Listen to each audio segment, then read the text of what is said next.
జిల్లా హాలియాలోని సామాజిక ఆరోగ్య కేంద్రాన్ని మాజీ ఎమ్మెల్యే నోముల భగత్ సందర్శించి అక్కడి పరిస్థితులను సమీక్షించారు. గత బీఆర్ఎస్ ప్రభుత్వ హయాంలో 2018లో ప్రజల ఆరోగ్య అవసరాలను గుర్తించి 3 కోట్ల రూపాయలకు పైగా నిధులతో ఈ ఆసుపత్రిని ఉన్నతీకరించినట్లు ఆయన గుర్తు చేశారు.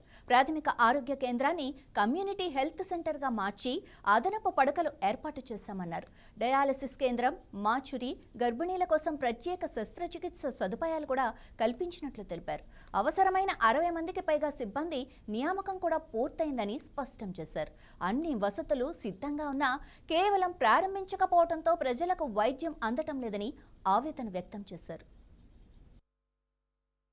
హాలియా మున్సిపాలిటీ కేంద్రంలో గతంలో ఇదే నియోజకవర్గంలో గత 30 సంవత్సరాలుగా ఇక్కడ ఉన్నటువంటి తెలంగాణ రాకముందు ఉన్నటువంటి ఎమ్మెల్యేగా పనిచేసినటువంటి వారు, మంత్రిగా పనిచేసినటువంటి వాళ్ళు కావచ్చు, తర్వాత గవర్నమెంట్ వచ్చిన మొదటి 5 సంవత్సరాలు కూడా, తెలంగాణ వచ్చిన 5 సంవత్సరాలు కూడా ఇక్కడ స్థానికంగా హాలియా కేంద్రంగా అత్యధికంగా దాదాపు 5 మండలాలకు కొన్ని వేల మందికి అందుబాటులో ఉండాల్సినటువంటి ఆరోగ్యానికి, ముఖ్యంగా పేదవారికి అందుబాటులో ఉండాల్సిన కేంద్రాన్ని అభివృద్ధి చేయకపోతే 2018లో మేము గెలిచిన తర్వాత గౌరవనీయులు ముఖ్యమంత్రి కేసీఆర్ గారి అధ్యక్షతన నేను ఇక్కడికి మొదటిసారి కేసీఆర్ గారు హాలియాకి రాగానే ఇక్కడ ఆరోగ్య పరిస్థితులు, గతంలో కమలా నెహ్రూకి 100 బెడ్ హాస్పిటల్ దాదాపు మాచర్ల బార్డర్లు ఉండడం వల్ల ఇక్కడ స్థానికంగా 5 మండలాల వాళ్ళు మొత్తం కూడా నల్గొండకో, మిర్యాలగూడకో ఇతర కాన్స్టిట్యున్సీలకు వెళ్ళవలసి వస్తుంది.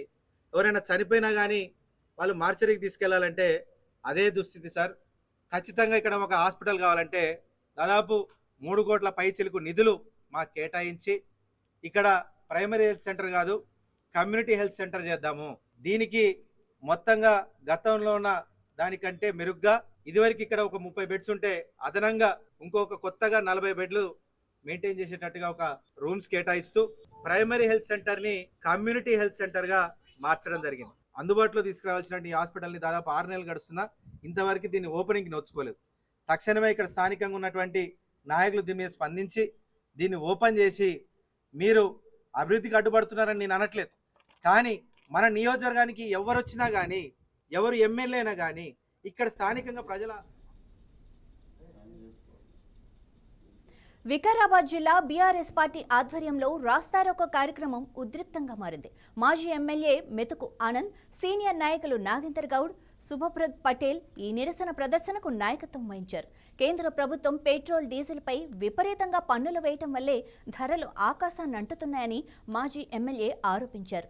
ఈ ధరల పెరుగుదల ప్రభావంతో నిత్యావసర వస్తువుల ధరలు కూడా విపరీతంగా పెరిగిపోయాయని, దీంతో సామాన్య ప్రజలు, రైతులు, రోజువారీ కూలీల బతుకు దుర్భరంగా మారిందని ఆయన ఆవేదన వ్యక్తం చేశారు. హైదరాబాదులో లీటర్ పెట్రోల్ ధర 111 రూపాయలు దాటిన విషయాన్ని గుర్తు చేస్తూ పేద, మధ్యతరగతి కుటుంబాలు ఆర్థికంగా చితికిపోతున్నాయని అన్నారు.